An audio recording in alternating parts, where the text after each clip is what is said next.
vaya polémica la que se armó entre Ucrania, Turquía, Estados Unidos, la Europa belicista y la Rusia, que prácticamente les ha pintado cara y que se les ha plantado, y lejos de responder a sus presiones cediendo, estas que le exigían a Rusia empezar ya el día 12 de mayo, una tregua de 30 días, así, nada más de 30, ni siquiera 29 o 31, 30 días. ¿Para qué querían esa tregua de 30 días? Pues Rusia exigió pláticas directas. Zelensky se plantó y dijo, las pláticas que sean entre Putin y yo, como si estuvieran a la altura. Putin dijo, sea serio, manden a su equipo técnico, nosotros mandamos un equipo técnico. Y por otro lado, también señalar que en la medida que Estados Unidos deja de enviarle ayuda militar a Zelensky, quien ha salido a decir, Estados Unidos está mandándole al Medio Oriente 20,000 armas que Joe Biden, como presidente de Estados Unidos, había acordado con Ucrania. Es decir, esta administración, para honrar el compromiso de un gobierno estadounidense, tendría que habernos enviado esas 20,000 armas que las está enviando al Medio Oriente. Ojo con ese dato. Y entonces torpedea con la operación Telaraña las negociaciones en Estambul, llegan a un acuerdo, devolución de cuerpos, sí o no. Después, Ucrania rechaza la, pues la negociación de los cuerpos y presumen por todo lo alto que están atacando de manera consistente a Rusia. Bueno, como puede usted apreciar aquí en la pantalla, Rusia acusó a Ucrania de tener una negativa para aceptar los cuerpos de los soldados que ya habían justamente acordado en esa segunda plática de negociaciones que Ucrania estuvo torpedeando. Y entonces, que fue de lo poco que acordaron, porque tanto Rusia como Ucrania ofrecieron y presentaron posiciones maximalistas. Sin embargo, en Rusia se pusieron el grito en el cielo porque Ucrania no quería recibir 6,000 cuerpos de soldados ucranianos fallecidos, lo cual, bueno, pues muchos decían, no quiere reconocer la cantidad de soldados que han perdido. Dos, no quieren darle compensaciones a las familias de estos soldados, tal cual, así de esa manera. Entonces, como torpedieron las pláticas, como torpedieron las negociaciones, como pues prácticamente estuvieron en el toma y daca, estuvieron en el vengo, voy, tal, pues quedó la siguiente opción, la opción de a un ataque masivo dentro de lugares sensibles para Rusia. Rusia respondió masivamente y en esa respuesta masiva no ha sido de un solo día, no ha sido de 2 días. Trump, el orangután naranja de la Casa Blanca, ya lo había advertido. Hablé con Putin y Putin me había advertido que la respuesta no sería nada agradable. Duramos 1 hora con 15 minutos, así tal cual, 1 hora con 15 minutos en esa llamada y ahora sí que no fue una llamada que conduciría a la paz. Después de que Trump le hiciera de vocero de Putin, Putin prácticamente le ha respondido a Ucrania golpe tras golpe, tras golpe, tras golpe. De tal suerte, pues, que pudiéramos nosotros ver los titulares de las noticias y no solamente las noticias prorrusas, es decir, de RT o de Sputnik o de la agencia de noticias rusa del TASS, sino también de Negocios TV, de France 24, de Deutsche Welle, de CNN, de BBC, de NBC News, ABC News, es decir, Der Spiegel, de diferentes medios de comunicación y observamos ese patrón repetitivo. ¿Cuál? El patrón repetitivo es que Rusia está bombardeando instalaciones estratégicas, almacenes de Ucrania, depósitos de armas, depósitos de producción de drones, las cadenas de suministro y sobre todo también los lugares en donde residen los mercenarios que fueron desde el extranjero a reforzar al ejército de Ucrania. Y además lo hace con gran fuerza. Y no es que lo diga la narrativa rusa, el mismo Zelensky ha estado publicando en sus diferentes redes sociales esto que estamos diciendo nosotros, que le han estado bombardeando de manera inmisericordia, después de que por un lado estuvo presumiendo que ellos habían tenido una operación larga, una operación de 1 año y medio para llevar a cabo la telaraña que atacó diversos puntos en Rusia. Bueno, pues ahora Zelensky mismo reconoce que le han estado metiendo entre 300, 400 y 500 drones, que pareciera que la noticia de un día pudiera ser el copiar y pegar de otro día y así sucesivamente. Es decir, la respuesta rusa ha sido bastante furiosa al punto, al punto que ya está en Dnipropetrovsk. Así las cosas. Miren ustedes lo que pone el Independiente de Kiev. Ya vimos una fuente rusa, ahora vamos a ver una fuente ucraniana. El diario Independiente de Kiev publica esto. A medida que Rusia se acerca al oblast de Dnipropetrovsk, una nueva región ucraniana pronto podría estar en guerra. Bueno, pues les cuesta trabajo aceptarlo, pero los diversos medios de comunicación ya han confirmado que Rusia penetró en Dnipropetrovsk y justamente ya hay una siguiente región que está justamente sufriendo las vicisitudes de la guerra. Dice el diario Independiente de Kiev, Zelensky pide a Occidente reducir a la mitad el límite del precio del petróleo ruso mientras se intensifican los ataques contra Ucrania. Dicho de otra manera, después del desplante de Zelensky, después de la grosería que hace Zelensky de estar por un lado negociando y después ir y sabotear las negociaciones atacando de manera masiva, sin que eso signifique un cambio estratégico en los oblast, pues Rusia ha respondido fúricamente y ahora Zelensky dice, mira cómo nos bombardean todos los días los rusos, es tiempo de que Occidente haga algo, es tiempo de que se nos ayude. Y sobre todo dice, es tiempo de que Donald Trump haga algo.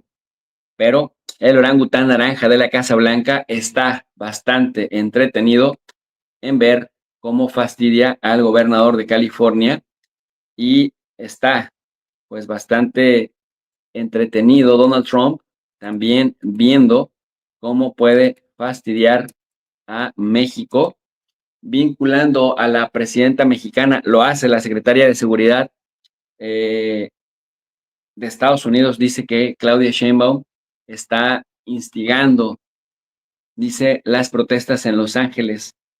Es decir, Donald Trump no halla su campo, es el hombre conflicto, conflicto tras conflicto, tras conflicto, tras conflicto.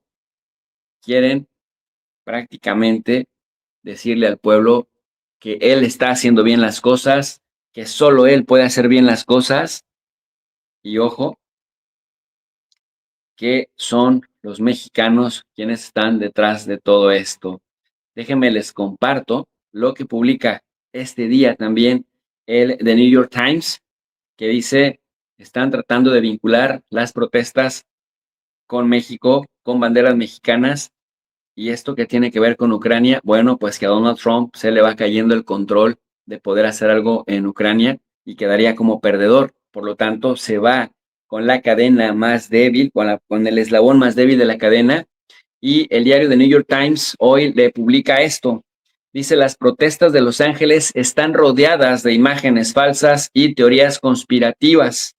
La avalancha de falsedades en Internet parecía destinada a avivar la indignación contra los migrantes y los dirigentes políticos, principalmente los demócratas. Y es que resulta que el orangután naranja de la Casa Blanca tiene a sus principales fotógrafos dándole cuerda a esto. Sus fotógrafos casualmente aparecen con gente que ve en la bandera mexicana a todo lo que dan, y esto pues no deja de ser falso, pero falso en el sentido también incluso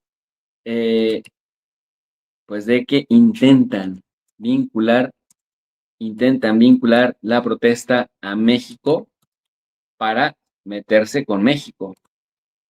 Es decir, no puede resolver lo de los aranceles con China, no puede resolver el tema de Rusia y Ucrania, entonces vuela a México porque no quiere quedar como perdedor, si bien es cierto que está, sobre todo a raíz de que le dijeran,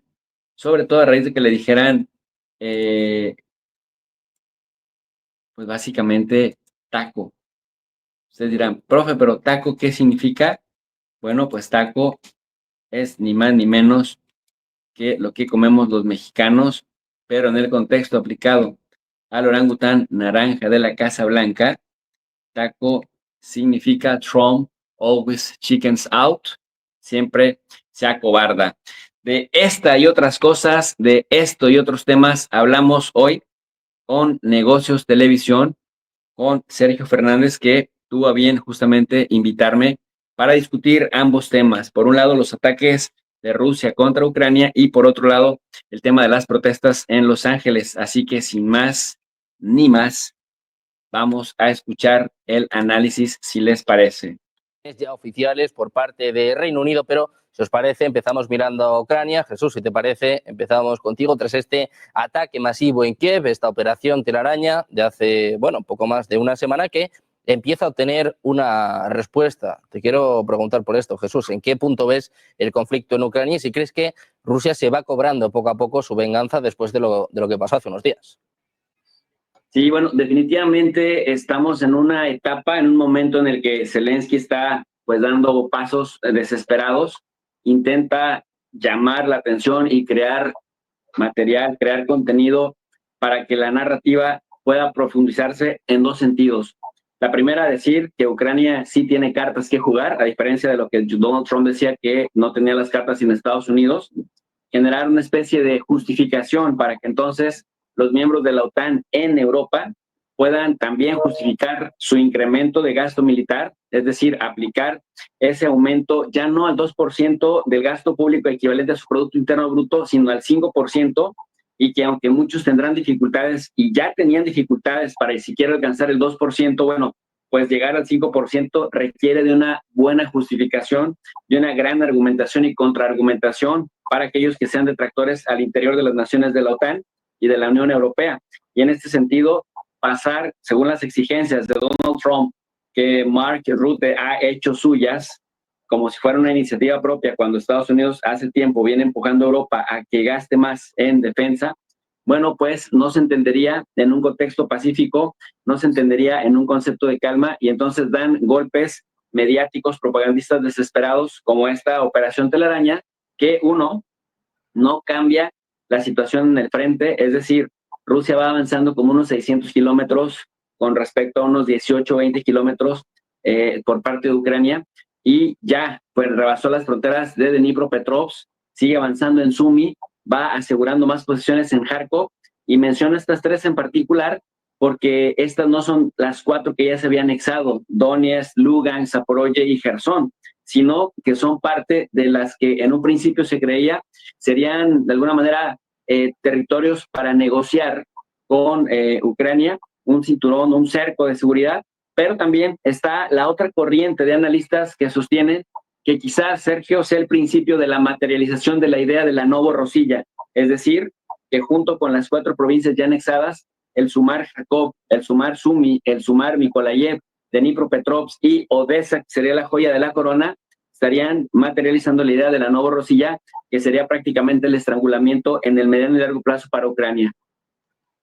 Bueno, pues un momento de avances en el frente, con la entrada, como se estaba contando Jesús, en Dnipropetrovsk, con avances en Sumy, en Kharkov, con la ofensiva de verano que parece que empieza a concretarse, también esta zona de amortiguación que pedía el presidente ruso, que pedía Vladimir Putin. Juan, te quiero preguntar a ti también por esto. ¿Cómo ves la situación en el frente, estos avances de las tropas rusas y también estos ataques masivos que estamos viendo en las últimas horas? Ayer con cerca de 500 drones y misiles y hoy, bueno, con un duro golpe contra Kiev. Bueno, esta es la respuesta a los bombardeos en los 4 aeropuertos de la semana pasada, ¿no? No olvidemos que, bueno, por el acuerdo START estaban esos bombardeos a plena luz para poderlos controlar, igual que tienen los Estados Unidos las superfortalezas, y aprovechó Ucrania para bombardearlos, ¿no? Aunque estuvieran a 1000 y pico kilómetros. Rusia lo que está jugando es una guerra de desgaste claramente. Es decir, Ucrania invierte grandes cantidades de dinero que no es suyo, que le viene de apoyo del extranjero, para poder abatir todas estas oleadas de drones que Rusia, no olvidemos que está utilizando los drones iraníes, que son de muy bajo costo, y que en cambio a Ucrania le supone un costo terrible el poderlos abatir.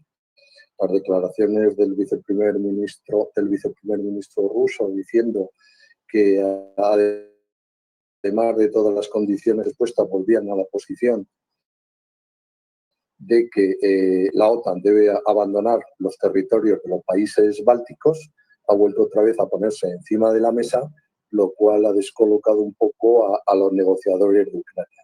Observan desde el área rusa que estos negociadores tienen menos independencia que los negociadores que en su momento, en el 2022, estuvieron a punto. Incluso las exigencias de Rusia no eran tan amplias como son en este momento encima de la mesa, pero que recordemos como el Reino Unido y Francia se negaron rotundamente a que se aceptaran aquellas condiciones. Dicen, vuelvo a repetir, la delegación rusa dice que esta delegación está más maniatada, tiene menos libertad a la hora de negociar y parece ser que están en constante conexión con Zelensky. A mí me parece que esto es una situación de desgaste. Rusia habla de que puede levantar 60.000 soldados en muy poquísimo tiempo, a pesar de que se habla de esta masacre que lleva a la fecha, que hablan de 1 millón de soldados rusos. Pero claro, si hablamos de 1 millón de soldados rusos, ¿cuántos estamos hablando? Porque esa cifra no sale por ningún lado, de soldados ucranianos. Lo que es cierto y verdad, que en Rusia no se ven estas imágenes de la gente desapareciendo o escapando, como si se ven habitualmente de los jóvenes ucranianos intentando escaparse. Parece ser que quieren incrementar el alistamiento incluso a mayores de 60 años, según las últimas noticias que nos vienen de Ucrania. Vuelvo a repetir, Rusia está haciendo una política de desgaste. Además, como muy bien dice nuestro compañero, están incrementando las posiciones y avanzando en esas fronteras hipotéticas del futuro de Rusia. Por lo tanto, Ucrania nada más que le queda cerrar cuanto antes. No olvidemos tampoco que están bajo un estado de guerra, por lo tanto no hay elecciones. Y bueno, pues esa legitimación de Zelensky está en el aire, según decir, de la posición rusa y del propio Trump, que lo tiene ahí en duda. Bueno, pues dudas para Trump, que bastantes problemas tiene. Enseguida vamos a mirar a cómo está la situación en Estados Unidos. Están viendo, por cierto, la imagen en directo desde Los Ángeles. De nuevo, protestas a la espera también de lo que diga el propio Trump, a la espera de si esto se va a extender o no en otras ciudades. Agustín, ahora hablamos de esto, pero te quiero preguntar, bueno, pues por este conflicto en Ucrania, esta nueva escalada tras la operación Telaraña, llega la respuesta de Rusia hoy con un golpe bastante duro en la capital, una dura respuesta contra Kiev. Sí, y me parece que el mensaje de Rusia es el que ha tenido desde casi principios de la guerra, ¿no? Que al despliegue o anuncios grandilocuentes de despliegues de tanques de muy alta tecnología y demás, lo que responde Rusia consistentemente es, muy bien, tienes tu Abrams, toma 1,000, 2,000 drones. Es un tema de este dicho, poquito doctrina desde tiempos soviéticos, de que la cantidad es una cualidad por sí misma.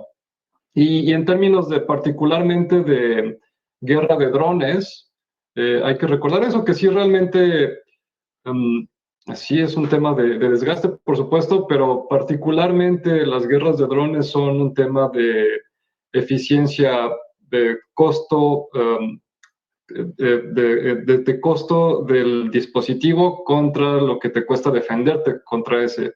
Entonces, sí, en efecto, a Ucrania le sale extremadamente caro seguir defendiendo y derribando estos drones que son muy baratos, y que Rusia, el mensaje que a mí me parece muy claro y que ha sido consistente es, ok, sí, pasaste un año, quizá más, preparando esta operación para derribar algunos de nuestros aviones, no importa, luego los reponemos. Lo que sí tenemos ahorita es mucha artillería, muchos drones, y eso no va a parar. Que efectos prácticos desde el principio me parece que fue el cálculo de Putin, lo dijo abiertamente, que Ucrania, su apuesta es que Ucrania no tiene el complejo militar industrial y que Rusia lo tiene, y me parece que el mensaje es más que claro. Bueno, pues un mensaje desde luego muy claro por parte de Rusia, como decimos también con fuertes avances que están teniendo lugar durante las últimas semanas, pero más allá de lo que pasa en Ucrania, la mirada sin duda se está posando en Los Ángeles, en Estados Unidos. Están viendo a Pete Hegseth, al jefe del Pentágono. Por cierto, pueden seguir esta comparecencia en nuestro canal de YouTube en paralelo. Están viendo también las imágenes desde Los Ángeles en un momento marcado por estos 700 marines ya desplazados. Habla de otros 2.000 integrantes de la Guardia Nacional, en torno a 4.000, más los 700 marines, a la espera de lo que diga hoy Donald Trump ante este caos absoluto que ya se está viviendo en Estados Unidos. Quinto día de protestas, se habla de Texas, se habla incluso de protestas en Nueva York. Jesús, te quiero preguntar por esto, ¿cómo ves la situación en Los Ángeles y qué cerca está o cómo de cerca está de descontrolarse? Decía Trump que no quiere una guerra civil, no quiere una insurrección. ¿Qué estamos viviendo en estos días y hasta dónde crees que puede llegar esta tensión? Mira, Sergio, yo tengo una lectura en tres escenarios aproximadamente. La primera es que Trump es un presidente incompetente, es decir, como político, como funcionario que toma decisiones y resuelve cosas para darle sustancia al Make America Great Again, al hacer grande Estados Unidos. Ya no digamos otra vez, por lo menos hacerlo grande, por lo menos resolver las fallas sistemáticas, sistémicas y estructurales que afectan la vida de los ciudadanos, que tienen problemas muy fuertes con la inflación, que tienen una vida muy cara, que los ingresos no necesariamente son altos en comparación a lo que les cuesta la vivienda, a lo que les cuesta la comida, a lo que les cuesta el transporte al ciudadano estadounidense que no sabe vivir sin coche y que tienen un sistema de transporte público bastante ineficiente, que suelen vivir generalmente alejados de las grandes urbes, y que dentro de las urbes el sistema de metro, el sistema de autobús es también bastante caro en proporción a sus ingresos.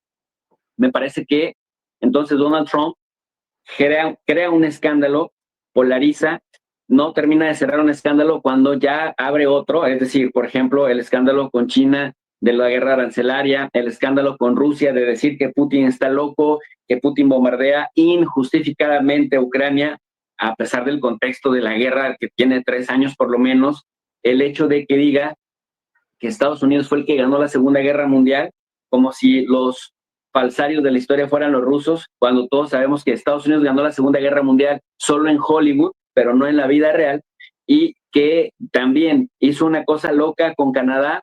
Trump acosó a Justin Trudeau, trató de echar la mano a Pierre Poilievre, el aliado conservador en Canadá, y al final, con esta amenaza de que Canadá se convirtiera en el Estado 51 de Estados Unidos, que Canadá vivía del dinero que Estados Unidos le brindaba, terminó haciendo que ganara un aliado de Trudeau, es decir, tuvo éxito en echar a Trudeau, pero fracasó en el tema liberal. Entonces, fracasa como político, falla como estratega en diversos frentes, en diversos niveles, y claro, la manera de resolver esto es, pues, polarizando. Ese sería el primer escenario, reaccionar de manera arbitraria para que su imagen no quede como la imagen de un político perdedor.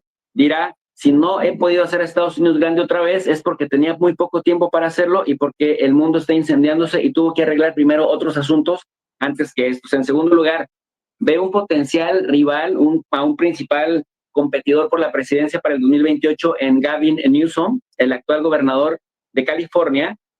Los Ángeles, donde gobierna Karen Bass, también una progresista del Partido Demócrata, que Sergio, tanto Karen Bass como Gavin Newsom, pues son, digamos, ni más ni menos que en términos de importancia, personajes muy importantes, porque Los Ángeles arrastra la economía de California y California arrastra consigo, es la locomotora que arrastra la economía de los Estados Unidos, y no se entendería eso sin el factor de la migración, particularmente la migración mexicana en ese país, que hacen los trabajos que el resto de comunidades no suelen hacer en esa gran maquinaria. Entonces, para Trump, anular políticamente a ambos, tanto a Karen Bass, la alcaldesa de Los Ángeles, como a este señor Gavin Newsom, al que le dice, por ejemplo, Newscom como escoria, es importante. Y en tercer lugar, el que a mí me preocupa como ciudadano mexicano es que los fotógrafos de la campaña de Donald Trump casualmente, circunstancialmente, han estado tomando fotografías muy artísticas, muy espectaculares, en donde queda como muy obvio apareciendo una bandera mexicana o varias banderas mexicanas ondeando sobre patrullas estadounidenses destruidas, llenas de humo, sobre ambientes y aspectos como de mucho desastre, perfectamente tomadas, hasta con un toque artístico, profesional. Y estas imágenes de, miren ustedes a esta gente enmascarada, a esta gente mugrosa, a esta gente desordenada, a esta gente que viene a causar desastres, pues con qué bandera se está asociando, y eso nos permitirá entonces enfocar el tercer escenario, un conflicto con México, que hasta este momento la presidenta Claudia Sheinbaum ha sabido contener, no se ha enganchado, ha salido a condenar la violencia y pide que no se asocie a México con esas protestas, no por cobardía, sino por quitarle la narrativa a Trump, quitarle el control de la narrativa de que México pudiera estar detrás de esta cosa que el mismo Gavin Newsom, gobernador de California, dijo, todo estaba tranquilo, las protestas estaban tranquilas hasta que Trump vino a desestabilizar y a generar el caos. A las policías les dice, no le hagamos el caldo gordo a Trump, estabilicemos, pero a Trump le dice, no estés tomándote facultades que no tienes constitucionalmente, lo ha demandado públicamente y también ante las cortes, y bueno, pues esta es una novela que apenas está empezando, querido Sergio. Bueno, pues pendientes desde luego de México. Sheinbaum ayer condenaba la violencia en California, pedía a los mexicanos no caer en estas provocaciones. Enseguida van a poder ver la comparecencia, la famosa mañanera, en nuestro canal de YouTube. Vamos a conectar rápidamente, vamos a escuchar qué está diciendo ahora mismo Sheinbaum tras estas protestas masivas en Los Ángeles. Entonces, eso es lo que va a hacer. El patrullaje es cuando haya necesidad de actuar en algún tipo de cateo, desalojos, etcétera, únicamente será con autorización o por disposición de la autoridad judicial correspondiente. Es lo que se va a hacer. También el ejército en su momento, bueno, en áreas serranas, áreas rurales, ahí sí podrá participar, pero siempre en absoluta coordinación con las autoridades civiles. Entonces, todavía no hay se puede determinar quién dio la orden y si habrá algún tipo de sanciones a quien lo haya hecho. Ya se mencionó eso, y por la parte militar, bueno, nosotros procedimos con nuestros procedimientos. Pues sí. Ella, la jefa de gobierno, también lo mencionó, y se destituyeron a los jefes de sector que coordinaron este operativo. Y a partir de ahora, pues es solo la Guardia Nacional acompañando, como bien dice el general secretario, pero en particular, cuando se trate de un asunto administrativo, pues ahí no participará la Guardia, solo bajo orden de juez que solicite un cateo o alguna solicitud. Pendientes de la respuesta de México, cabeza fría por parte de Claudia Sheinbaum. Vamos a ver también al secretario de Defensa de Estados Unidos, Pete Hegseth, está respondiendo ahora mismo ante el Senado. Decía Trump, si nos escupen, les vamos a golpear. Dice Hegseth que ICE tiene derecho a operar con seguridad en cualquier jurisdicción. Hegseth tampoco da ni un solo paso atrás. Escuchamos al jefe del Pentágono de Estados Unidos. Substantiate what you're saying. Your department's initial budget proposal includes incremental funding for the Columbia-class submarine. Is that going to raise alarm bells across the defense industrial base by signaling a lack of commitment to the program? No, we could not, ma'am, we could not be more committed to Columbia. The centrality in the triad, ensuring it delivers on time, it's central to the deterrent and the base of the United States. Do you know how much of a financial hole this will create for the defense industrial base? Will there be a financial hole for the defense industrial base in 2026? Certainly not. Pendientes de GEXE, de estas declaraciones, pueden seguir toda la comparecencia en nuestro canal de YouTube en paralelo. Juan, te quiero preguntar también precisamente, bueno, pues por la que hay montada ahora mismo en Los Ángeles, como decíamos antes, con Texas, con Nueva York también uniéndose a estas protestas y sobre todo con este problemón para Donald Trump y con una clave que nos daba antes Jesús, un Gavin Newsom que ya se está enfrentando directamente al presidente de Estados Unidos, o sea, coge mucho peso de cara a las próximas elecciones en un bando demócrata que estaba, bueno, prácticamente muerto, prácticamente vacío y que ahora parece que ya tiene un líder también al que seguir. Bueno, yo creo que el presidente Trump no ha querido esperar a las elecciones parciales de dentro de 2 años, de mitad de legislatura, y ha decidido confrontar directamente con el Partido Demócrata. Lógicamente, de California, Gavin Newsom, pues como líder es uno de los aparentemente candidatos a las próximas elecciones por el Partido Demócrata. Yo estoy de acuerdo con Jesús en que esto le sirve a Trump para tapar algunas deficiencias de su gestión. Ni ha cerrado la guerra Rusia-Ucrania en 24 horas, como decía, pero bueno, también reconozcámosle sus éxitos en Oriente Medio con esa gira que ha hecho y llevándose $2 trillones a Estados Unidos de inversiones de Arabia Saudí, Qatar y Emiratos. Es decir, este es un hombre que le pierde las formas, estamos de acuerdo, no es el político al uso, pero como señalaba Jesús del tema de las infraestructuras, que la gente vio fuera, que está la inflación, que yo estoy de acuerdo con ello, pero no olvidemos que durante muchos años han estado gobernando el Partido Demócrata y no ha hecho nada por mejorar. Clinton, Obama, Biden, etcétera. Lo de Trump fue un mero lapsus de 4 años y poco más. Siempre hemos estado bajo la influencia del Partido Demócrata. Trump hizo de su campaña, no olvidemos nunca lo que prometió Trump en su campaña, y es gobernar para los norteamericanos, para los nacidos allí, para los nacionales de Estados Unidos, que son los que le dan su voto. Y una de las partes y objetivos de su campaña es el tema de la migración. Vamos a ver, California, el caso de Los Ángeles es una ciudad santuario. Desde el mes de abril ya Trump anunció que supervisaría todas las ciudades santuarios, que la mayoría de ellos, por no decir todas, están en manos de los demócratas, y que verían cómo era esa ordenanza que se enfrentaba al gobierno federal, ¿no? Es decir, como jurista, ningún ordenamiento inferior tiene mayor privilegio o puede ir en contra del ordenamiento superior. Bueno, estos han dado sus órdenes con los presupuestos donde decían que no iban a apoyar a las tropas federales o a los servicios federales, y bueno, pues estas ciudades santuarios han elegido enfrentarse políticamente porque les interesa, no vayamos muy lejos, que en España y en Europa tenemos estas ciudades santuarios, léase Francia, léase Cataluña, léase Bélgica, etcétera, etcétera, ¿no?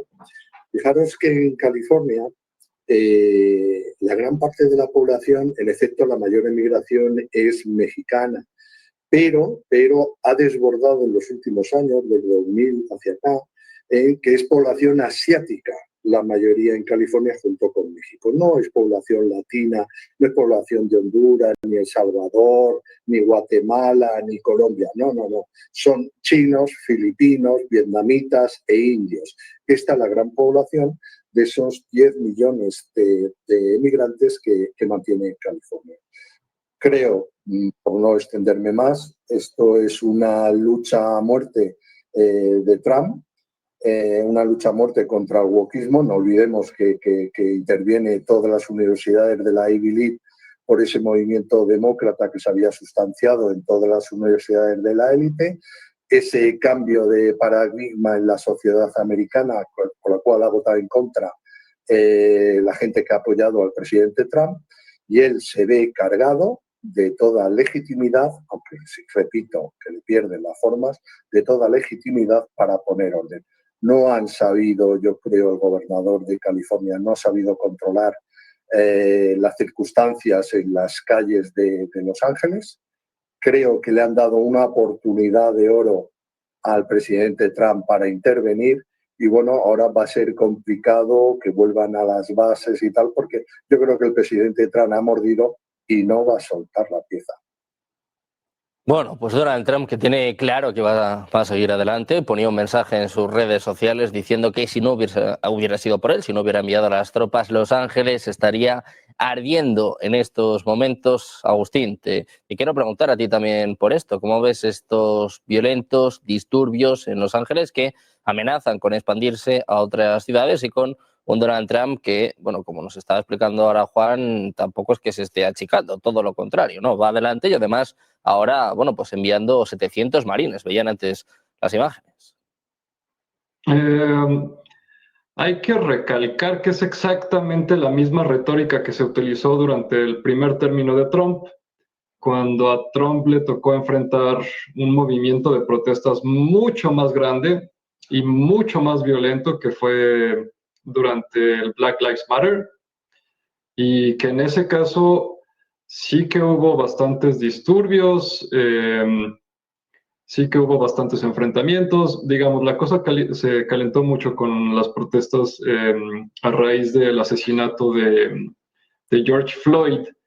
Y en aquel entonces, Trump utilizó la misma retórica, que al final del día, pues este señor no ha cambiado, es el mismo, políticamente es el mismo personaje, e hizo estos llamamientos a desplegar tropas de la Guardia Nacional, y no se desplegaron las tropas, excepto en un par de casos en Washington, D.C., donde no hay Guardia Nacional. Recordemos que la Guardia Nacional estadounidense no es un cuerpo federal.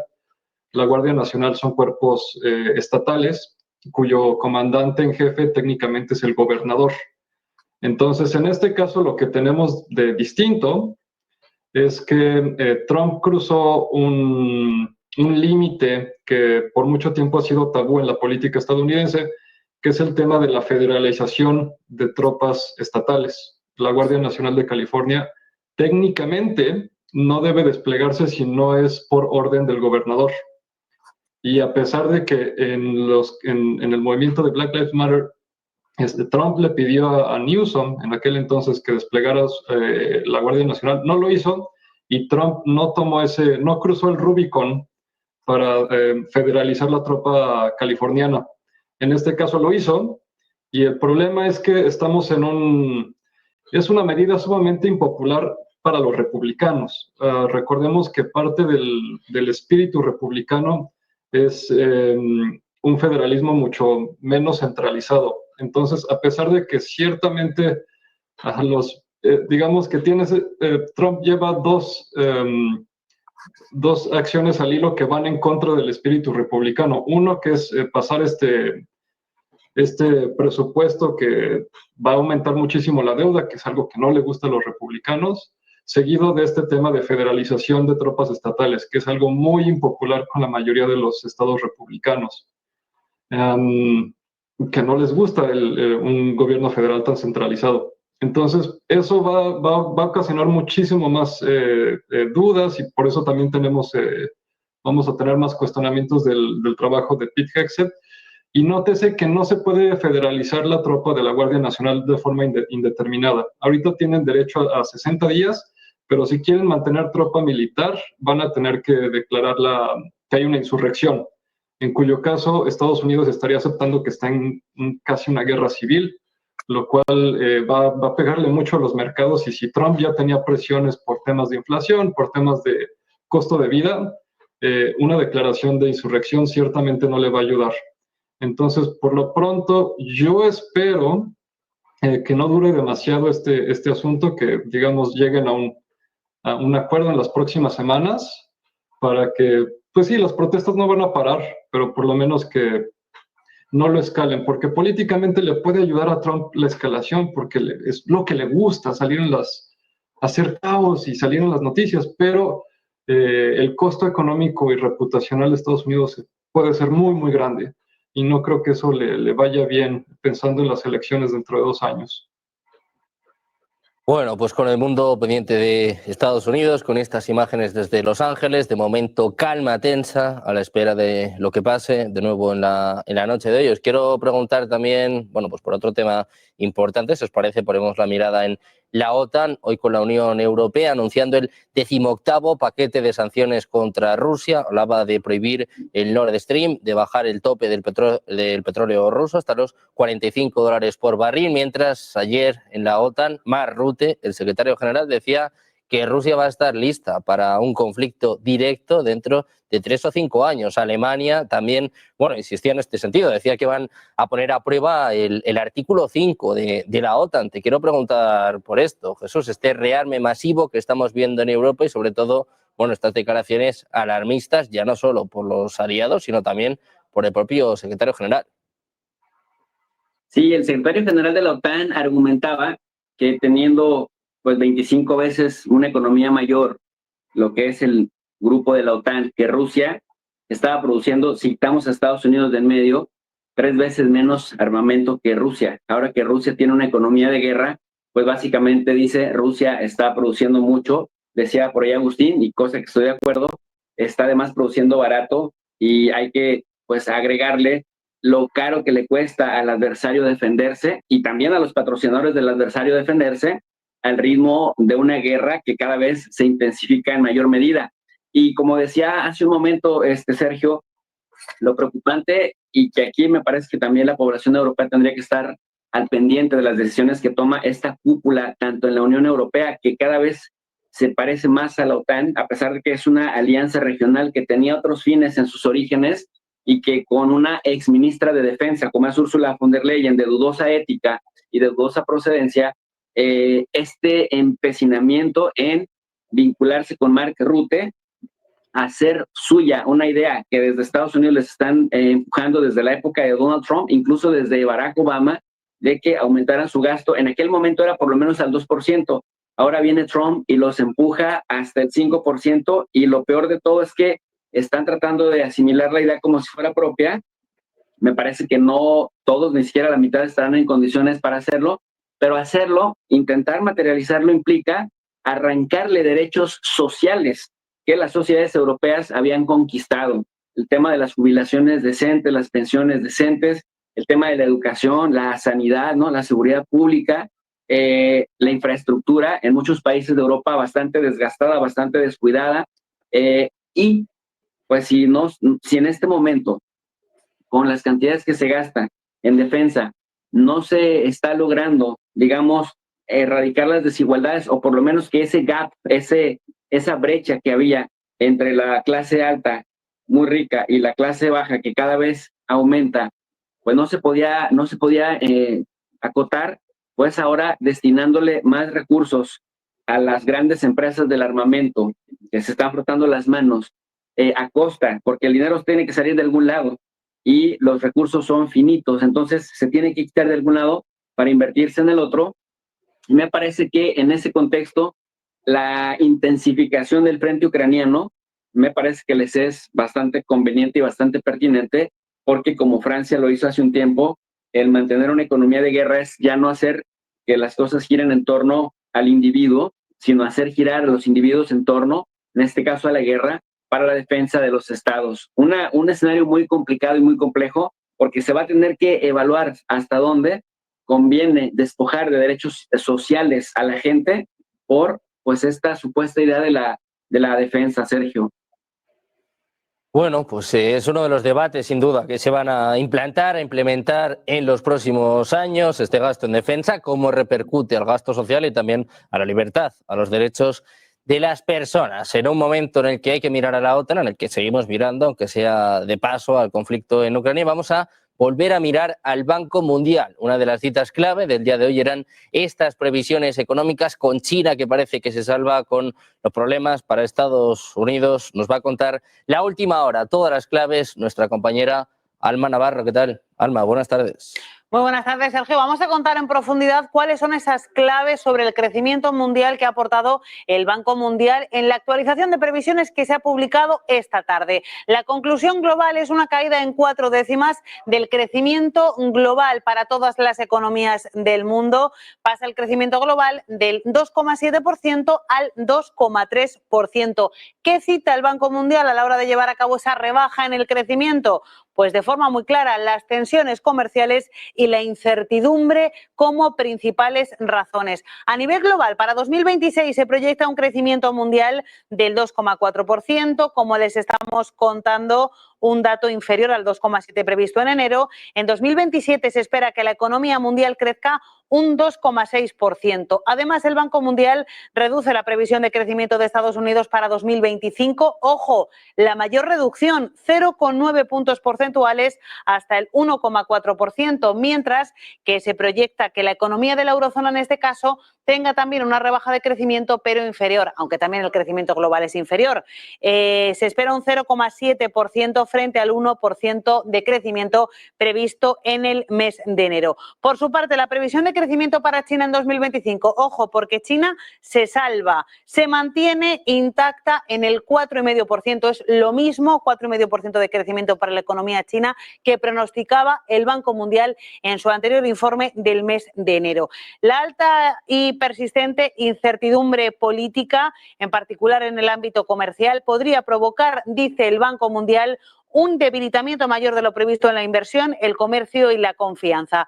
El recrudecimiento de las restricciones comerciales podría impulsar la inflación en las economías clave, lo que magnificaría, dice el Banco Mundial, las pérdidas de ingresos reales y limitaría el margen de maniobra de los principales bancos. Vamos a ir por partes, vamos a ir uno por uno viendo esos gráficos. Vamos a empezar por el primer gráfico. Gráfico 1, perspectivas globales. Tal y como se puede ver en este gráfico, dice el informe del Banco Mundial que se han deteriorado sustancialmente en comparación con su anterior informe del mes de enero. Se espera que el crecimiento global en 2025 registre, ojo, su ritmo más bajo desde el año 2008, aparte de las recesiones globales declaradas. Este deterioro, además, dice el Banco Mundial, que es generalizado en todas las economías del mundo y se produce tras un fuerte aumento de las tensiones comerciales y la incertidumbre política. La desaceleración del crecimiento global va a erosionar la demanda de petróleo y otras materias primas, lo que va a lastrar las perspectivas de muchos exportadores de esas materias primas. Tras los anuncios de Estados Unidos, los mercados financieros han experimentado turbulencias, volatilidad en el mercado de valores, también en el mercado de bonos soberanos, lo que impacta de forma directa sobre esas perspectivas globales. Este es el primer gráfico de perspectivas globales. Vamos con el segundo. Tasa arancelaria de Estados Unidos ha aumentado de forma efectiva en Estados Unidos en el año 2025, ojo, a su nivel más alto en el último siglo. La incertidumbre en torno a la política comercial que ha alcanzado niveles récord podría debilitar aún más las perspectivas globales. Y en un contexto como este de debilitamiento de las perspectivas globales, el crecimiento del comercio mundial de bienes, que se había consolidado a principios de año, marca un proceso de crecimiento del comercio mundial que se va a desacelerar en 2025 y que, tal y como ven en estos gráficos, se va a consolidar, eso sí, el año que viene y el siguiente, 2026 y 2027, porque va a haber un repunte en el crecimiento global. Por último, tercera tabla, inflación, uno de los asuntos que más están preocupando ahora mismo a los organismos internacionales. La inflación se ha mantenido algo elevada durante el último año, con un breve repunte después de esa desaceleración de 2024 en el año 2025. Los precios han sufrido una presión alcista inducida por los aranceles que ha comenzado a acumularse en las cadenas de suministro, especialmente en las economías avanzadas. Y las encuestas del sector manufacturero apuntan además a un aumento de los precios de los insumos y la producción. Las expectativas de inflación aumentan en 2025 y las proyecciones para 2026 y 2027, eso sí, se revisan a la baja en los países emergentes y en desarrollo debido a la menor demanda de bienes comerciales, pero se revisan al alza, ojo, en una economía la más afectada por la revisión del Banco Mundial y es la economía de Estados Unidos. Sergio. Bueno, pues